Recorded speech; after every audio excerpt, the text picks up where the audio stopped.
भगवान की मदद। किसी गांव में दो मित्र रोहन और संदीप रहते थे। रोहन बहुत ज्यादा धार्मिक प्रवृत्ति का था और वो मानता था कि भगवान उसका हर काम कर देंगे। दूसरी ओर संदीप बहुत ज्यादा मेहनत करता था।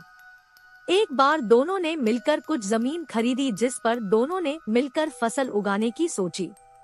अब संदीप तो दिन भर खेत में मेहनत करता लेकिन रोहन कुछ काम नहीं करता। वो केवल मंदिर में जाकर भगवान से अच्छे फसल के लिए प्रार्थना करता रहता था। इसी तरह समय बीतता गया और खेत की फसल पककर तैयार हो गई।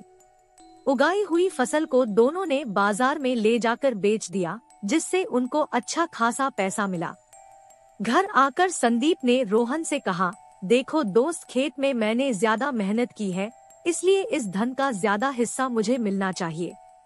संदीप की बात सुनकर रोहन बोला, नहीं नहीं, इस धन का ज्यादा हिस्सा मुझे मिलना चाहिए, क्योंकि मैंने ही अच्छी फसल के लिए भगवान से प्रार्थना की थी, तभी हमारी फसल अच्छी हुई है। मेरी प्रार्थना के बिना यह संभव नहीं होता। इसी बात को लेकर दोनों में बहस हुई और दोनों गांव के मुखिया के पास चले गए। मुखिया ने उन दोनों की बात सुनकर कुछ सोचा और दोनों को एक एक बोरा चावल का दिया जिनमें कंकड़ मिले हुए थे, और कहा कि तुम दोनों को इनमें से चावल और कंकड़ अलग अलग करके लाना है, तभी मैं निर्णय करूंगा कि फसल से प्राप्त हुए धन का ज्यादा हिस्सा किसको मिलना चाहिए। दोनों दोस्त चावल की बोरी लेकर अपने अपने घर चले गए। संदीप ने तो रात भर जागकर चावल और कंकड़ को अलग कर दिया। रोहन अपनी आदत के अनुसार चावल की बोरी को मंदिर में लेकर गया और भगवान से इसे साफ करने में मदद मांगी। भगवान से इसे साफ करने की प्रार्थना करके आराम से सो गया। अगले दिन सुबह संदीप चावल और कंकड़ को अलग अलग करके उसे मुखिया के पास लेकर चला गया। रोहन भी बोरी को मंदिर से उठाकर वापस मुखिया के घर ले आया। रोहन को पूरा भरोसा था कि भगवान ने उसका काम कर दिया होगा।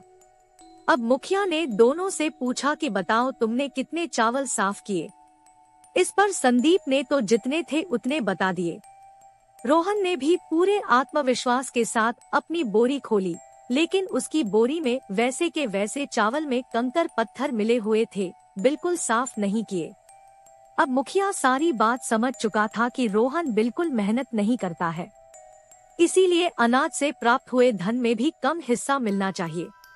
गांव के मुखिया ने रोहन को समझाया कि भगवान भी तभी तुम्हारी मदद करता है जब तुम कड़ी मेहनत करते हो। हर काम में तुम भगवान के भरोसे बैठे रहोगे और मेहनत नहीं करोगे तो इस दुनिया में पीछे रह जाओगे। रोहन को मुखिया की बात समझ में आ चुकी थी। अब वो भी संदीप के साथ साथ जमकर मेहनत करने लग गया था। दोस्तों, इस कहानी से हमें यह शिक्षा मिलती है कि भगवान से प्रार्थना करना ठीक है, लेकिन साथ साथ हमें कड़ी मेहनत भी करनी है।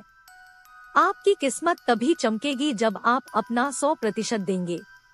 इसलिए दोस्तों, अपने आप से ईमानदार बने और दबाकर मेहनत करें। आपको सफलता के शिखर पर पहुंचने से कोई नहीं रोक सकता।